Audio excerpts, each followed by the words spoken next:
Thank you for being with us today for this Your Daily 180 Bible Study. This week we're asking the question, what does God say about marriage? We're in Matthew chapter 19, and I want you to join me in verse number 9. And I say to you, whoever divorces his wife except for sexual immorality and marries another commits adultery. And whoever marries her who is divorced commits adultery. Sin multiplied on top of sin. Does that mean you could never divorce your spouse? Oh no, did you see it there in verse number 9? Jesus says there is an exception.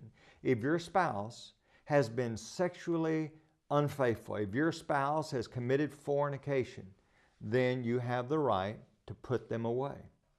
Well, what if they put you away just because they don't want to be married to you? You know, it's a sad thing. Last time I checked, 48 out of our 50 states allow for no-fault divorce. I suspect that it's probably 50 out of 50 now. That, in other words, you can't force a person to stay married to you. So they go down to the courthouse and eventually they get a piece of paper that says, we're not married. That doesn't mean that's so in the eyes of God.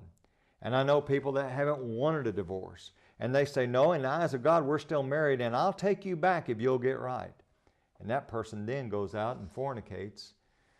And then the other person says, I would take you back, but now you've committed adultery and I'm putting you away. Well, how's God feel about that? In Malachi 2 and verse number 16, there God is said to, God hates divorce. You know, and there's something wrong in our society when we think, well, there's nothing wrong with divorce. Oh, yes, there is. What's God said about divorce? He says, God hates divorce. Does he permit divorce when one spouse has been unfaithful? Absolutely. But that is not his ideal.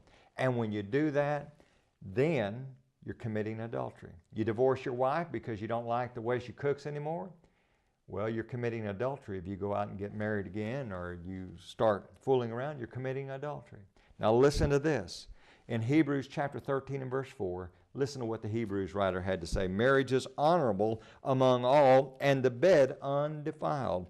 But fornicators and adulterers, God will judge. Do you understand the significance of that, folks? God says, I am going to judge you if you fall into that category. We need to understand what God said is the final word. Join us again next week for your Daily 180.